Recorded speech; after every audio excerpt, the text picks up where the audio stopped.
કુંડળી તો સાસુ ને વહુની મેળવવી જોઈએ. છોકરા તો બિચારા ગમે એમ કરીને એડજસ્ટ કરી લે એવા હોય. શિયાળાની પહેલી ઠંડી અને નવી આવેલી વહુ જયારે ચમકારો દેખાડે ને બધાય ધ્રુજવા માંડે હો. પાણી બચાવજો મારા વાલા. ઠીક હે. અત્યારે પાણીપુરીમાં ખાલી પૂરી જ ખાવી પડશે. આજકાલ એટલા બધા લગ્ન થઈ રહ્યા છે કે અમુક વાંઢાઓને ડર લાગે છે કે એના હાટુ છોકરી વધશે કે નહીં. એક સાથે સૌથી વધારે જ્યાં નાયા હોય એવી કઈ જગ્યા છે ખબર છે? શેર બજાર.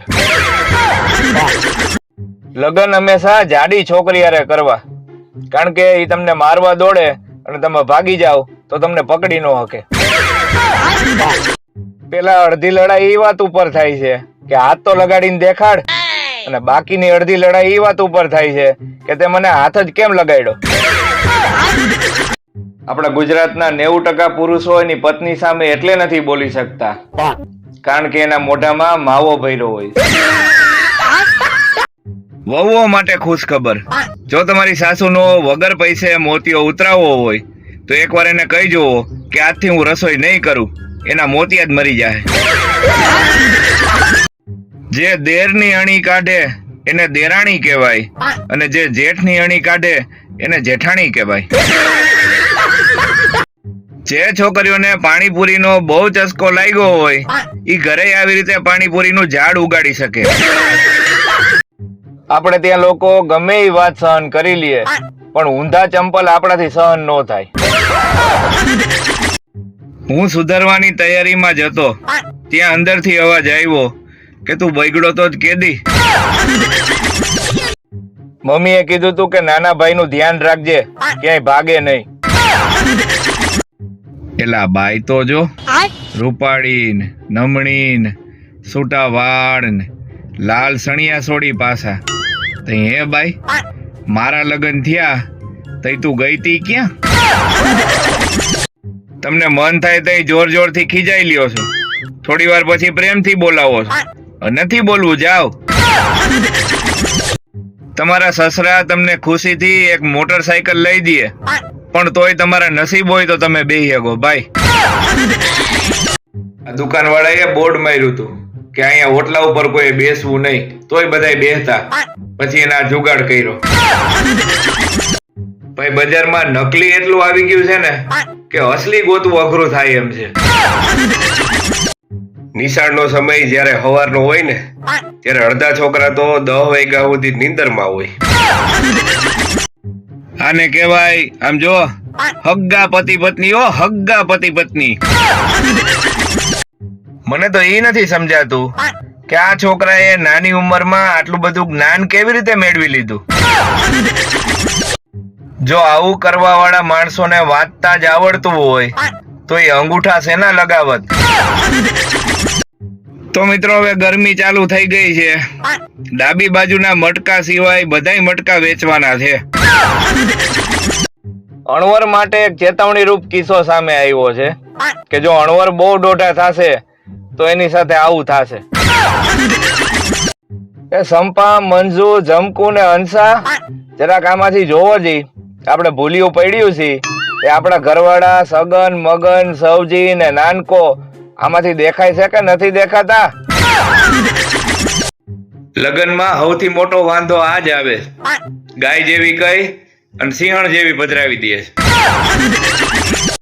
આ દેશી ઘીનો પાવર છે ભાઈ, કુરકુરામાંથી આ નો મળે.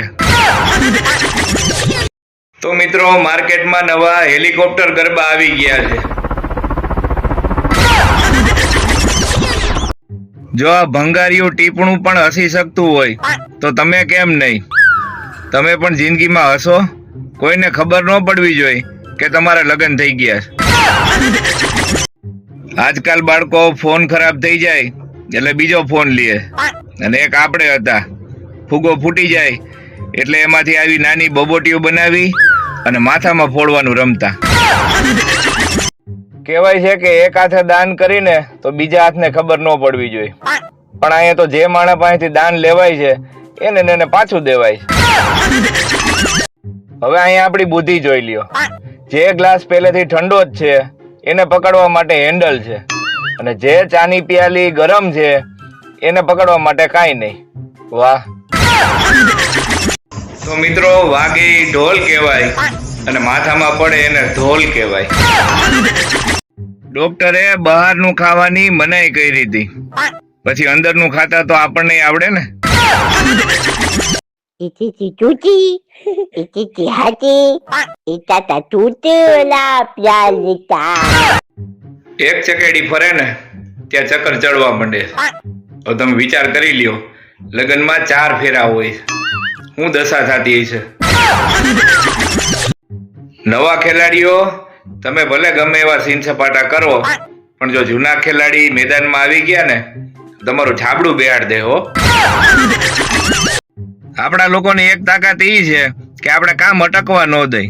કદાચ ગેસ પૂરો થઈ ગયો હોય તો હીટરથી શાક બાફી નાખી. જેની માનસિકતા પૈસા વસૂલ થઈ જવાની હોય ને, એ લીંબુને તો હાવ નીચવી નાખે. ગમે એના લગ્ન હોય, પણ લગ્ન વખતે મોટે ભાગે બધા ઉદાસ જ કેમ રહેતા છે. પત્ની પતિને કહે, મારી સાસુ હારે મારે ભળતું જ નથી. પતિ કે, તું મારી સાસુ હારે વાત કરવાનું બંધ કરી દે એટલે ભળવા મળશે. મારા બાપુજીની 7 ભાઈઓ. કેટલા? હા, એમાંથી 2 જ ભણ્યા, બાકી બધાય બૂસ મારું થયા. હું થયા? બૂસ મારું. હા, ઈ વખતે ઈ જમાનામાં ઈ 300 ના બૂસ મારતા. કેટલા ના? 300 ના. હા, ઈ બધાયને 2 છોકરા થયા. કેટલા થયા? 2. હા, ઈ બધાય હવે 30,000 ના બૂસ મારે છે. કેટલા ના? એલા બોલો તો ખરા, તો વાત આગળ વધે. હા હા. એર હોસ્ટેસ પ્લેનમાં એક ભાઈને કહે, સર તમે શું જમશો? ઓલો કે, ચૂરમાના લાડવા, દાળ ભાત શાક રોટલી છાશ પાપડ. એર હોસ્ટેસ કે, સર તમે પ્લેનમાં છો, ગુજરાતી સમાજની વાડીમાં નહીં. ઘરમાં આખો પરિવાર બીકમાં હતો કે પડદા ઓટોમેટિક કેમ બંધ થઈ જાય છે. પછી ખબર પડી કે આ ચૂહા મહારાજ છે. બાઈ રિહાણી હોય ને ત્યારે જણ સારી રીતે મનાવે, પણ જે જણ રિહાણું હોય ને તે બાઈ એની દુખતી રગત પકડી લે. ડીજે ના અવાજથી ઘોડી ભડકીને કૂવામાં પડી. હારુથી વરરાજાએ વેલો ઠેકડો માર લીધો.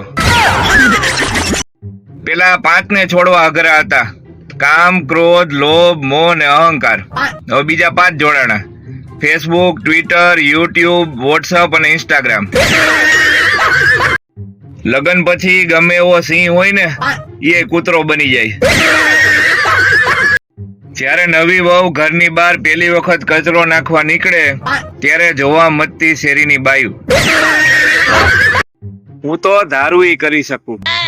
એવું બોલનારને જ્યારે બહુ કબજિયાત થાય છે ને ત્યારે કાંઈ નથી કરી શકતા. બપોરે જમણવારમાં જે બાઈએ ગોઠણના દુખાવાનું બાનું કાઢી અને ખુરશી માંગી હોય, એની ઈ બાઈ રાત્રે દાંડિયા રાસમાં ધૂપકા દેતી હોય. ખોટાડિયું હાર્યું. છોકરીનો ફોટો સારો ન આવે એટલે પેલી ભૂલ મોબાઈલની, બીજી ભૂલ ફોટોગ્રાફરની અને ત્રીજી ભૂલ બેકગ્રાઉન્ડની. બાકી એના ડાચા ઉપર ક્યારેય શંકા નહીં કરે. ઊની ઊની ખીચડી અને ખાટું ખાટું દહીં. ઘણી બધી છોકરીઓ જોઈ પણ તારા જેવી નહીં.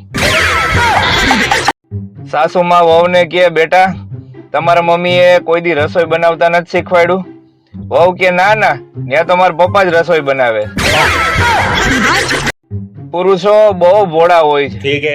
કોઈ સ્ત્રી સામેથી એકવાર સ્માઈલ આપી દે પછી ભૂલી જાય છે કે એની ઘરે 1 પત્ની ને 2 બાળકો છે. અત્યારે જે SIR ની કામગીરી ચાલે છે એનો એક ફાયદો એ થયો કે અમુકને એના સાસુના નામની ખબર પડી, કારણ કે એને વસ્તુ હારે જ મતલબ હોય, કંપની હારે કાંઈ લેવા દેવા નહીં. એક બેનપણી બીજીને કે, મારો દીકરો એના પપ્પા ઉપર જ ગયો છે. ઓલી કે, કા? ઈ કે, મારો છોકરો શાળાથી દૂર ભાગે અને એના પપ્પા એના શાળાથી દૂર ભાગે. કુંડળી તો સાસુ ને વહુની મેળવવી જોઈએ. છોકરા તો બિચારા ગમે એમ કરીને એડજસ્ટ કરી લે એવા હોય. પરણેલા પુરુષો ક્યારેય પોતાનું રાશિફળ નથી વાંચતા, સવારે પત્નીનું મોઢું જોઈ અને એને ખબર પડી જાય છે કે આજનો દિવસ કેવો જશે. હું કોઈ જ્યોતિષ નથી, પણ એટલું જરૂર કહી શકું કે રવિવાર પછી સોમવાર જ આવે. જાવ લખી લ્યો.